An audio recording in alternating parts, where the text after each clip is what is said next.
And remember to take breaks to stretch.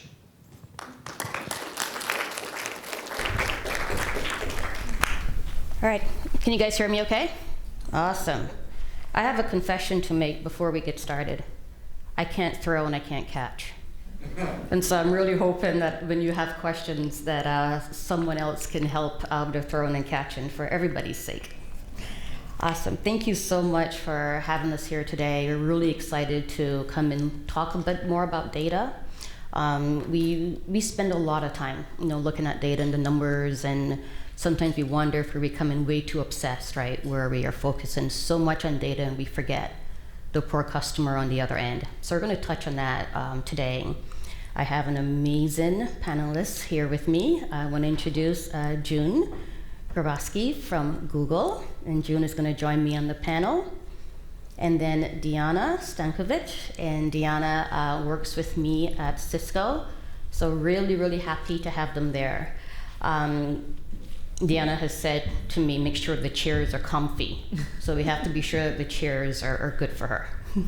Evil person chairs. Evil person chairs. This is going to be good. So if you do have hard questions. You know what I mean by that, right? Yeah. Send all those hard questions Diana's way.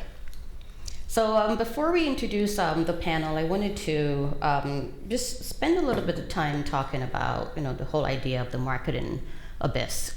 I know sometimes as marketers, when we get together and we're talking, we tend to focus so much on who has the best tech stack and who has the richest data set and who is doing really cool things with data.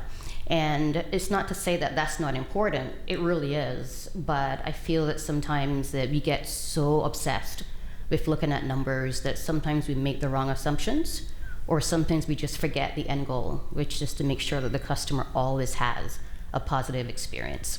So with that in mind, we're going to move to introducing our panel. So Diana, did you want to do a quick intro? Sure. My name is Diana. I work with Laura at Cisco. I had something called Global Omnichannel and Demand Strategy. Very excited to be here with you today and share with you some examples of how we use data to bridge two important things that I'm sure all of you are trying to do, which is a combination of how do you create the best possible customer experience and at the same time drive business outcomes out of it. We are not in the entertainment industry, so unless you are, you're going to be wondering how to do these two things at the same time. That is our challenge, and that's something I would like to share with you today. Awesome. Thank you, Diana. And June is our amazing partner with Google. We work very, very closely with her and her team. Want to do a quick introduction, June? Sure. I'm June Graboski. I am over at Google. I work within the tech B2B vertical. And really, my focus with Cisco over the past year or so has been around what a customer-centric approach is and how we can actually scale that to grow brand loyalty and customer satisfaction. Awesome. Thanks, June. All right, so we've got a little less than 50 minutes to spend with you this morning. We really want it to be interactive, so we're here to share our experiences, but I know that each of you bring your own experiences with you, so really want to make this as interactive as possible because we can learn from each other. With this session. So what we're going to cover today, we'll go over just a few slides that talk about how we're using data, some examples across search and across virtual events, how we're thinking about it from an advertising perspective, and then how it all culminates onto our own property with Cisco.com. After that, we're going to spend some time just with a QA segment. We have a gift that we've brought with us. We want to award that gift to the person who asked the toughest question. So think of some really good questions. And if it's truly tough, you want to give that to Diana. If it's truly tough and it is something that is really easy, like what's 2 + 2, you can give that to me or to Jim. That's the deal. That's the deal. And then we're going to just leave some time at the end for wrap up and key takeaways, and then we'll wrap for the morning. Sounds good? All right, so we're going to start with a video. And this is a video that was created about 2 years ago. And back then, it was considered to be aspirational. Like, what we want to be, 2-3 years from now as we're thinking about the overall customer experience. And we call it a day in the life. And I think now when we look back, we can say, well, we've actually delivered on this. We're doing really good in this regard, but then as we think about 2020 and what's coming, like what's really next for us.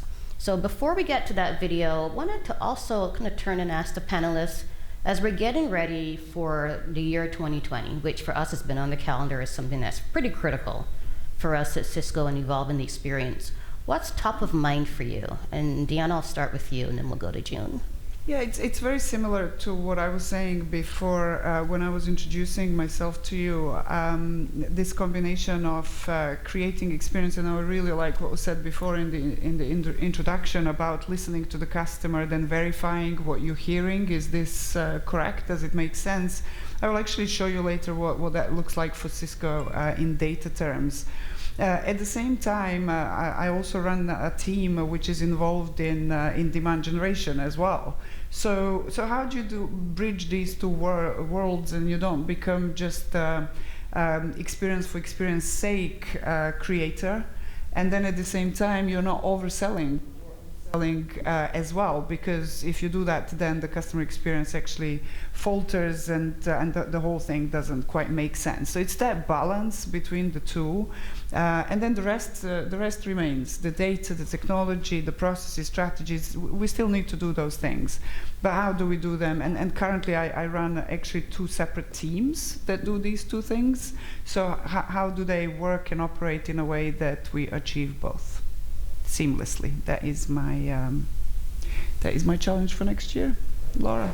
It's interesting, June, and I I think adding on to that, I think that's absolutely something that we're thinking about in 2020, and then how, I think from our lens, how are we leveraging automation and attribution to help transform that customer journey? So to the earlier notation of knowing that customer and meeting them where they are, and leveraging resources and tools to actually automate that, but automate it in a personal way.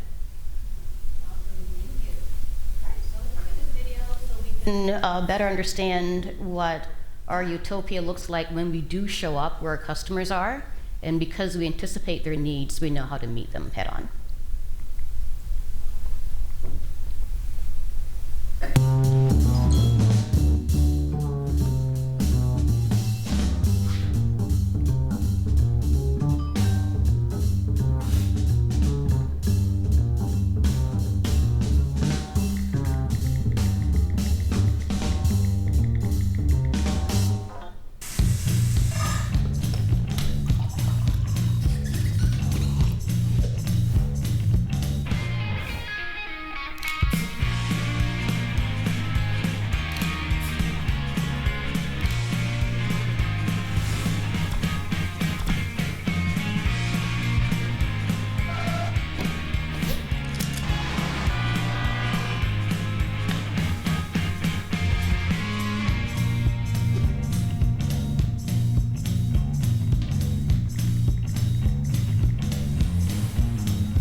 I know just who to call.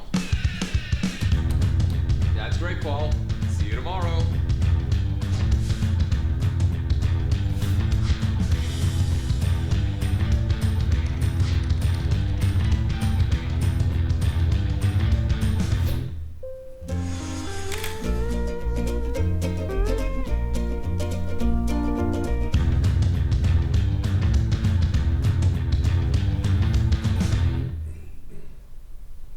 Awesome.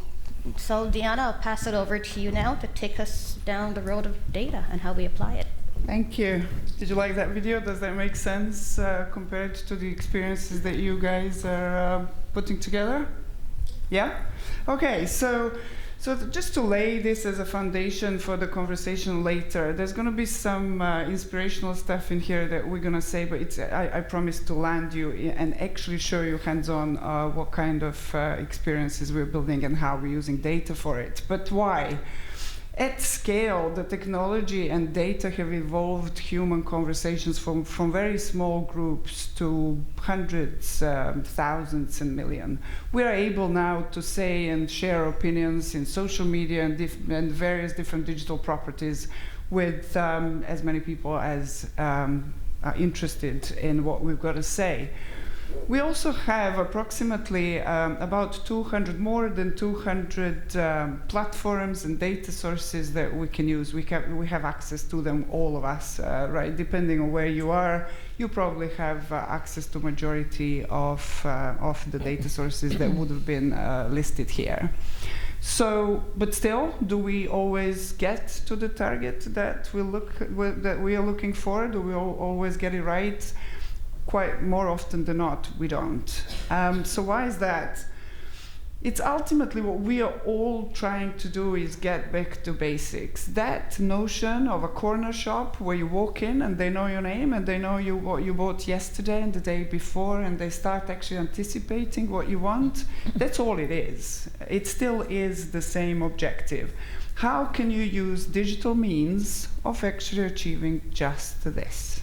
If I've never seen you before, then I will introduce myself. If you've been here before, I should know by now. And I should be able to carry that conversation very seamlessly. It should be simple for us to converse. The other trend, and I don't know where you guys come from, we are in B2B industry, and that has significantly changed. Even about 5-6 years ago, the expectation was that the buyer, especially in business to business, right? You're spending your company money, especially if you're buying networking, if you're buying IT, anything like that. You are potentially spending millions of dollars or a lot of money that's not your own. So you were absolutely and genuinely were expected to do a lot of work for that.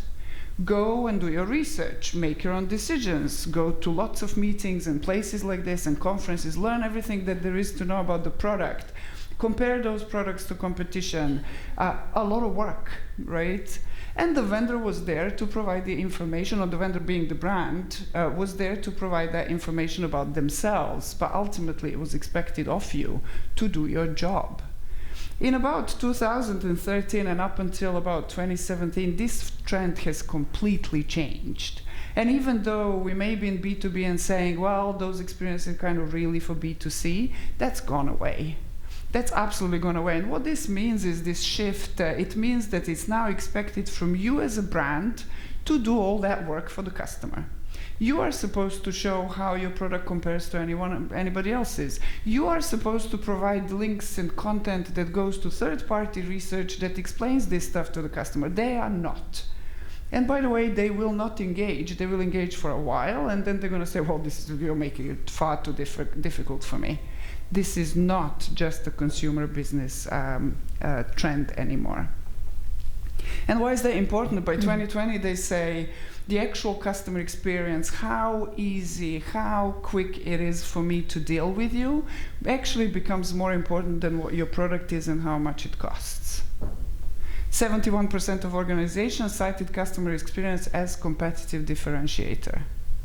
Again, depending on which industry you're in, consumer or business to business, being able to create a customer experience, especially in business to business today, is beyond competitive advantage today. Very soon, like Laura was saying, that video was 2 years ago, we'll meet here in 2 years' time, we'll probably be saying that this is all already here, and we're already doing it, but there will be another trend that we'll be talking about then. So my point is, creating a good business to business customer experience today can put you in front of your competition just based on that experience alone. So on that, we're going to go to June and see how we do this at Google. Thank you. Yes.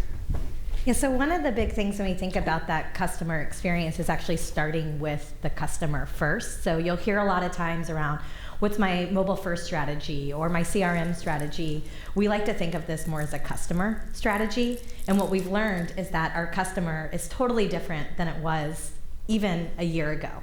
And what we found about our customer is that they're very curious, they're highly demanding, and they're super impatient. As we all know, you can use your phone at any point to ask any sort of research question. So when we think about the consumer being curious, we think about all of the information that they have at the tip of their fingertips to actually be able to access even the most mundane questions. Can anybody think about how many possible YouTube videos there would be for a shower curtain? We did a poll on about 300,000 to pick out a piece of plastic or baby cloth that would sit within, a bathroom. When we think about demanding, we expect brands to know exactly who we are and what value they can bring us as consumers. We expect them to know. And when we think about impatient, we get information to us at any point in time, and if you don't give it to us fast enough, we move on to the next item. So, example of this morning, I'm getting a lift. It says it's gonna be there in 13 minutes. I don't think I've ever waited more than 4 minutes, so I'm highly impatient. I actually went to my Uber app and I got one in 3 minutes. When we're looking at consumers, we think about these interactions that they have in their everyday life. No matter what industry you're in, these are expectations as consumers as you had. So like my Uber Lyft example, I can also very, very frictionless, go to a Starbucks, I order on my phone, I walk into the store, I pick up a cup of coffee. Shopping, if I don't use an app, if I'm actually on a mobile site and I'm shopping for an experience, or shopping for a blouse, if I have to actually put in my credit card, I'm a little bit annoyed. And I bring this up because it may not be specific to your industry, but it is specific to your consumer. And the way that we're looking at consumers is that no matter what brand you are competing with the best possible experience that your consumer is receiving. So how as brands do we actually show up? The question that we ask our brands that we work with is, how are you assisting your customer? So to Deanna and Laura's point earlier, where in the journey are they and what value is that brand bringing to that consumer in their moment? The way that we think about this is, how are you present? So where do you stand and where are you in that consumer's journey? How are you personalizing your message, whether it be somebody coming in from, say, search, and they're looking for a very specific brand or specific technology? How are you actually showing up to personalize your message to that customer? And how are you fast and frictionless? Laura, Deanna's gonna actually walk through how Cisco is doing this on an everyday basis. They're a great brand when it comes to being personal, being present, and being fast. And these are the things that we think about from a consumer-centric lens at Google. Awesome. Go ahead. Thank you. All right. So how many of you know David Ogilvy, have heard the name David Ogilvy? A few. Awesome. You guys watch Mad Men? Yeah, I know I do. So he said, if you're trying to persuade people to do something or buy something, it seems to me you should use their language and understand their behavior. Do we agree with that? Yeah? Do you know or can you guess when David said this? Any idea? Pretty close. He said this in the 1960s. And here we are, almost 2020, and this is still as relevant today as it was back then. And I think the main point here is, we're trying to obviously sell something to a consumer. We want them to find value. But if we're not understanding who they are, if you don't understand their needs, if you don't understand what drives them, what they're really seeking out, and we don't do it using their language and understanding their behavior, we have used all the data at our disposal, but we've still missed the mark. And that's the point we want to try to reinforce here. And in order to do that, we have to be relevant, but in order to be relevant, you have to be present. You have to be there. You have to meet them where they are. And as you're meeting them where they are, think about the context of why they're there. What are they searching for? What are they looking for? What's top of mind for them? And I can guarantee you it's probably not going to be your brand. They're not waking up in the morning thinking, I want to go and find out the best and coolest thing that Google has or Cisco has. They've got a problem they have to solve, and they want an answer to that problem. And to June's point, they want it now. It has to be fast. And so what we do at Cisco, and we do this with a lot of good research and data, is what we call intent modeling, where we understand the intent of the user. We get intent signals. It could be keywords they're using. It could be the context of where they came from. But we then leverage that to help us understand, like, what are they looking for? What are their needs? And then how do we give them options that we think can meet that need? And so we try to understand, but also at some point predict what we think the next best action should be. We want to be purposeful, meaning, we've got a strategy. We want to know that we understand the customer, we understand what they want. If they come in from a search context, we do organic search. At Cisco, it brings in over 50% of the traffic to Cisco.com. It's a channel that gives us really rich, very targeted users, and they engage very well. But we don't just use this data as a channel to bring in traffic. We use this data to really understand customer insights. So we look at, why are they here? Where did they land? Do we have the right content to meet that specific need? And so we then use that data not just to map out where that content should be, but do we have any gaps? Are we addressing that specific area, and then is it being surfaced where it should be surfacing on our site, and then that experience based on the journey? So we then use this to, one, attract customers, right? To kind of grow the footprint of where we're present and where we're relevant from a Cisco standpoint. We want to be sure that we are engaging with them based on what they're looking for, and we want to be sure that we can convert them. But again, convert them not based on what we want them to do, where we want them to go. We want to convert them by being sure that we are as relevant as possible based on the need that they came to the site to accomplish. And so the last point of this is to be focused. You've heard the term spray and pray marketing, right? Yep. Where you put something out there, make sure it sticks in a wall or it doesn't, and then you go home and you're happy. Well, the customer is not going to be happy, right? They want to be sure that we are looking at their specific behavior. We understand, we know them. So remember Deanna's slide of getting back to basics, corner store, knowing their name. And so we take all of that into account with this process. So we start with customer insights. We look at a ton of data points, whether it's what's happening on domain, what's happening with our audience, our specific audience profiles. We look at past behavior, where they've been. We then look at how they're searching, what keywords they're using, and then we look at all this information in context of what we already have. And this is where I think sometimes it gets to be a tough discussion, because you're going to go back to your stakeholders within your company and say, hey, you know what, we don't have the right content, or we don't have the right experience. It may be what Cisco wants to say, but it's definitely what the customer is looking for, or it's not what they're looking for. We need to be sure that we are hitting that mark. And so we go back and we do a very objective gap analysis to see where we don't have the content that we should have. So we can intercept them, many times intercept them before they have thought of Cisco as a brand. We can't be that obnoxious in thinking that customers already know that we have this product and this solution to meet that need.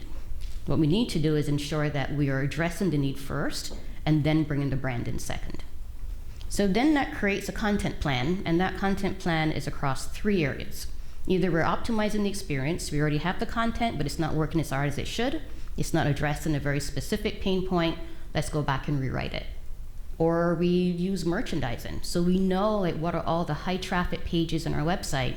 Can we then leverage that traffic based on that user interest and help them understand that there is an adjacent solution that they may be interested in that they may not already know about? And then lastly is maximize. How do we really grow the footprint of where we are present so that we are showing up exactly where they are, so we're in their journey, not expecting them to be in ours? And then how do we then deliver the best experience regardless if it's on domain or off domain? And then lastly, probably the most important part of this slide is the measure and tune. How many times do we just measure the wrong thing? And we say, yep, metrics are great, we're doing fantastic, engagement points are amazing, we've got the best conversion, and then we don't get the sale at the end of the day. So just always make sure that you're measuring the right things, that you're looking at the right numbers, and you're making the right assumptions based on that data. And then you just rinse and repeat. So Deanna's going to walk through from a B2B standpoint how we are using data and then how we take that all the way through to really rich experiences. All right, so we talked about B2B and the importance of customer experience. This is not ours. This is actually Gartner. And they call business-to-business experience a long, hard slog. And this is not your company. This is not Cisco. This doesn't happen, right? It doesn't happen to you. It doesn't happen to me. It's just some other companies find it very hard to organize the customer journey end to end. From customer point of view, it's a little bit like that. Even though on our slides, in our plans, it looks like a perfect linear journey that goes from one step to another and so on and so forth, well, the research shows that this is actually what it looks like. This is actually what happens. So what do we do about this, right? So I will show you what we do at Cisco and what we started 2 years ago when that video was first created and how we went about it. So guess what? We did kind of go, let's go linear first. But the only difference that we made to the linear journey was we translated, and I'm sure if you Google, if you go anywhere, look at marketing practice, you will find the journey described in all kinds of awareness and education and so on and so forth. So the first thing we said, okay, let's go linear, but at least let's translate it into customer language. So we called it I'm aware, I shop, I buy, and so on and so forth. This is supposed to represent both pre-sales and post-sales journey.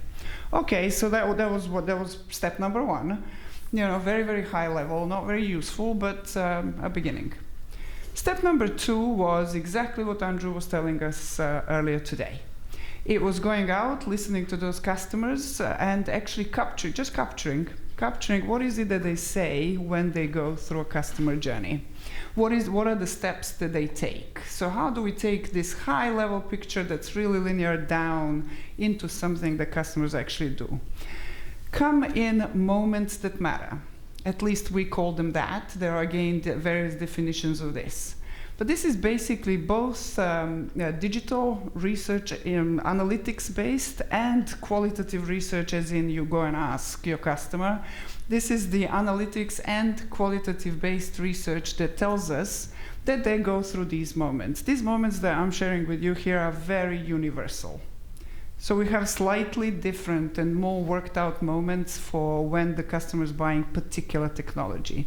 But what you see here, there are universal moments that matter. They go something like, I have a need, what are my options, who's the best vendor, how does that fit into my existing portfolio, and so on and so forth. So you can see what they are.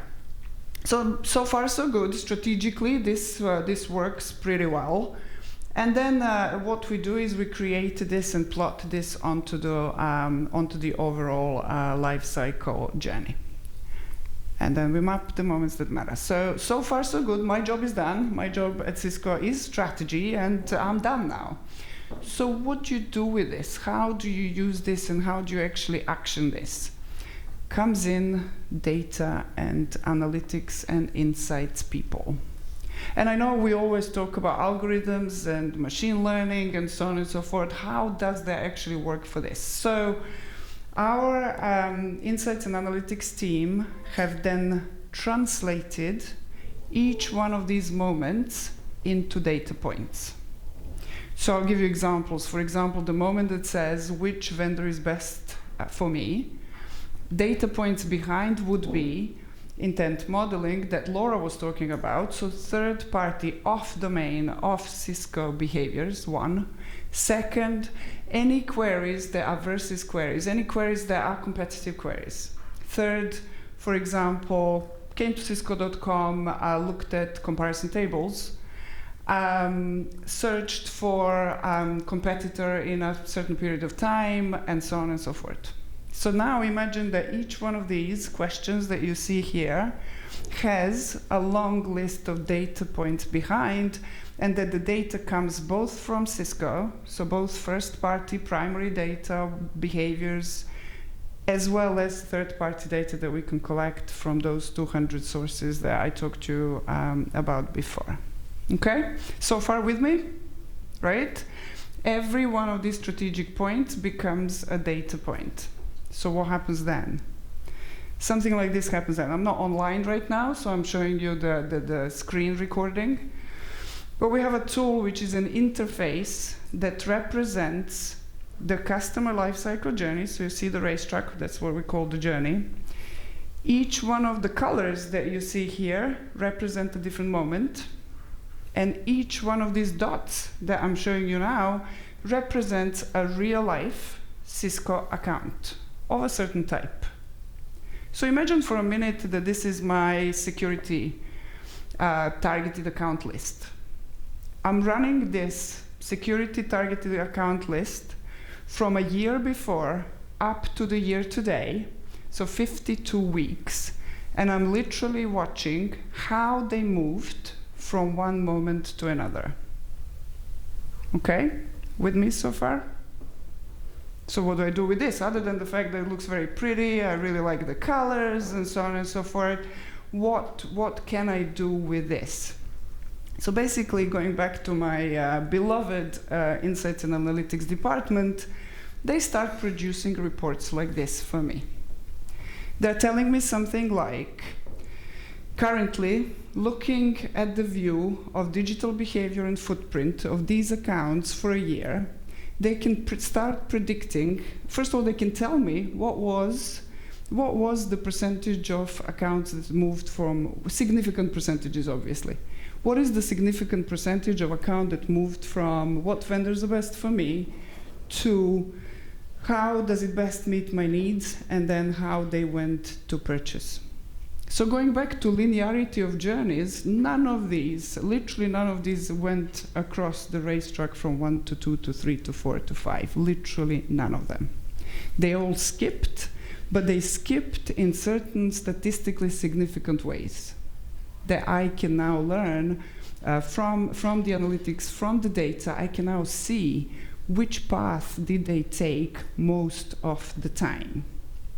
And then guess what the algorithm does when it learns what it did in the past? What does it do? It predicts. It starts predicting, and it starts saying your most likely route for these type of accounts across these moments is that. For example, these are just examples, so don't worry too much about the numbers, I'm just showing you examples. So again, my job as a strategist is to continually ask, so what happens now? This is all pretty impressive. I had a strategy, you were able to translate it into data, we have learned, we have insights. What do we do now about all this? And the answer is, I do understand, I can even understand predictions of the accounts moving through their journey as they are. So what's going to happen if I start affecting those states? If somebody told me that they move from one moment to another and that is the fastest path to purchase, I can recreate that moment. I can serve different content in a moment where I know that they are likely to go to the next. If I'm told that if they compare, they are very likely to go and buy, that's where I'm going to go. I'm going to go to my properties where I have competitive and comparisons and things like that, and I can give them an offer. That offer would never make its way, by the logic of marketing, would never make its way on that page, on that property, otherwise. But now that I know that these customers are likely to move from that moment to purchase, then I can bypass multiple moments in the journey by adding the right content to the right audience at the right time to the right place. Okay?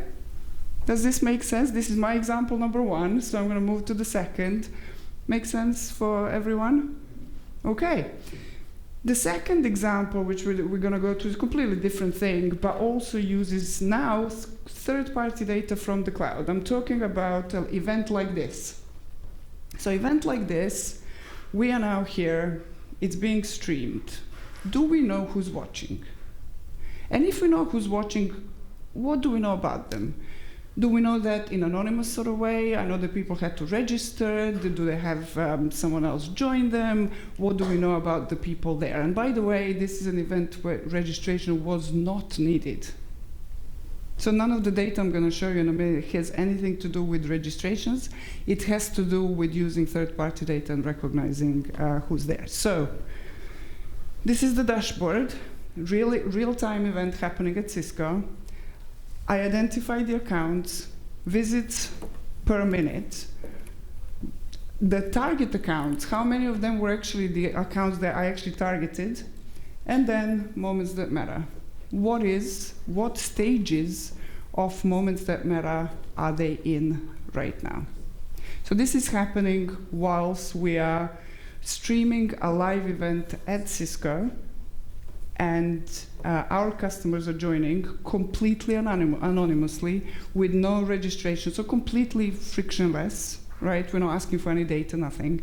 But because the site carries and understands this data and has the data underneath, we're able to say these things real time. Okay? All right, so those were my two examples. When we come to quick Q&A, let's talk about them if you're interested. All right, Laura. Great. So now we're on to the panel portion of the presentation. I'm being told that we've got to wrap up quickly. So we have some questions, but I really want to hear from you. Yeah. We've shared a lot. Again, I don't throw or catch, so for both of our safety, maybe Andrew, you can help us. Any questions for myself or for Deanna or from June? If not, we're going to ask questions. Oh, we're going to ask you guys. Oh, Then well, ask I've got a you. question over here in the corner. I don't know that we let Amazon ask questions. Yeah, hello. I'm Mike from Amazon. I really like the moments that matter. I mean, that makes a lot of sense to us. We're working on some very similar things. But one of the things that we have to be very careful of is with all of the big data that we've got is teasing out causation instead of just correlation. And when you've got, your best data guys out there doing machine learning, sometimes the machine learning looks for correlations and they can't exactly pull out causations. So how do you guys work with that in a programmatic sense to make marketing smarter? I thought we said easy questions at the beginning. Didn't we say easy questions, Mike? This one goes to Deanna, right? I think so. That's right. It goes to Deanna. But I'll start. I think it's a good question. I think sometimes we do struggle with, is it correlation or is it actually caused by something?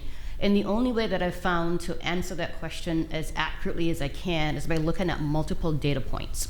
I think sometimes we look at one data point and we want to make an assumption or make a hypothesis. In order to really understand, is it causation or is it only correlation, we have to look at multiple areas. We look at customer data, we look at their behavior on the website, we break it down to engagement, what they're doing while they're there, what happens before they came.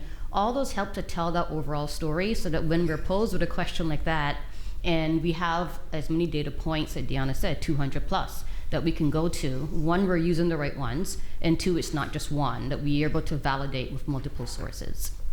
I think it's also context, right? Absolutely. Multiple data sources, but then within which context? So Cisco goes across board in terms of segments, right? So small business, startups here in the Valley, right, will behave very, very differently to our enterprise accounts who actually have a global footprint.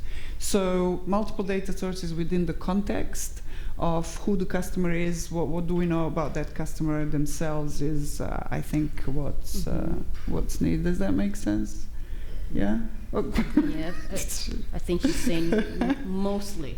Mostly. I think we'll ask him later, I guess. Oh yeah, we'll save our questions for Mike. Any other questions? If not, I think I have, go ahead, yes? Oh, you need to throw or catch, or you remember the deal? All right, awesome. I could never do that. Thank God it's soft. So, first of all, thank you very much for the great presentation. I really like the visualizations. I think I speak for a lot of people here that being in a marketing team, we are terribly understaffed. Yes. So, how can we predict customer behavior using the fact that, well, there's a couple parts to this. One major factor is a lot of tools are coming out there, and before I'll be done becoming a master of Google Analytics, there might become Google Analytics 2.0 or something. So how with limited people I have inside of my own marketing team, use the tools out there to predict consumer behavior similar to what you showed in the previous slide. I couldn't start with this one because we are always understaffed from a marketing standpoint, and we wear multiple hats. And sometimes it's not our specialty, right? And I think that's when we have to go to people that can do it better than we can. We leverage Google quite a bit. We work very, very closely with June and her team so that we can augment, what we have, because they're out there looking at what's trending before sometimes we know it. And so we do have a really rich and robust analytics team. We have a data scientist on my team. But in addition to that, I still feel like we need to leverage some of the other sources out there that can really help to, I think, complement what we have in-house. So that's helped to stretch even further, because you're right, there's only so many hours in the day and so much work that we can do, right? And so we need to leverage additional resources. And it's June, go on. I was going to say, just adding a little bit onto that, I think there has to be some element of trust that goes within the automation and the machine learning piece. And going back to the causation correlation, you definitely still need that human set of eyes, so to your team. But I think it's allowing the system to do what it does, give it enough data to actually be able to interpret. A lot of times when we do test and fails, we do them in really short snippets, but if we give it a little bit of time to let the machines do what they need to do, followed by that expert eye of the marketer, I think that's when we start to see less resources are needed, but still that element of human there. I just wanted to give you an advice from us, I guess, based on our experience. So we think we're understaffed, but probably, our marketing team probably wouldn't be considered understaffed by other people still. And then the technology stack at Cisco, this thing wins award by itself, right? Just the stack, not what we do with it. So it sounds good, right? And it is. There's lots of toys for us to play with and so on and so forth. Does that make it easier?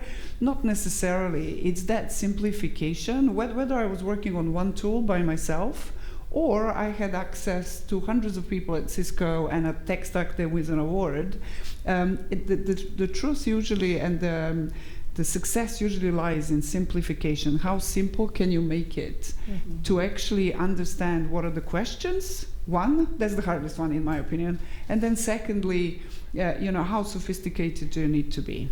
And stay away from perfection. That, as soon as you do that, your job is becoming better and you're actually producing better things. Stay away from perfection, shoot for like 60-70% off the right answer, take it out there and watch the customer interact with it. Don't spend too much time guessing what that is. Spend less time, take it out there. The sooner you are with the customer, the better you're doing. And then on the side of resource and technology, make it as simple as you humanly can, because it doesn't necessarily get better with more people and more tech. Yep, absolutely agree.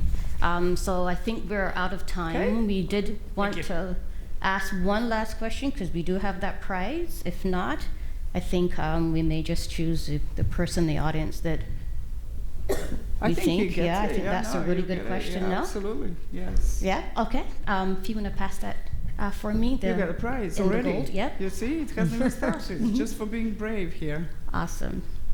For the Thank good you catch. so much. And sir, thank you for your question. All right, congratulations. Well done. Thank you. Sure.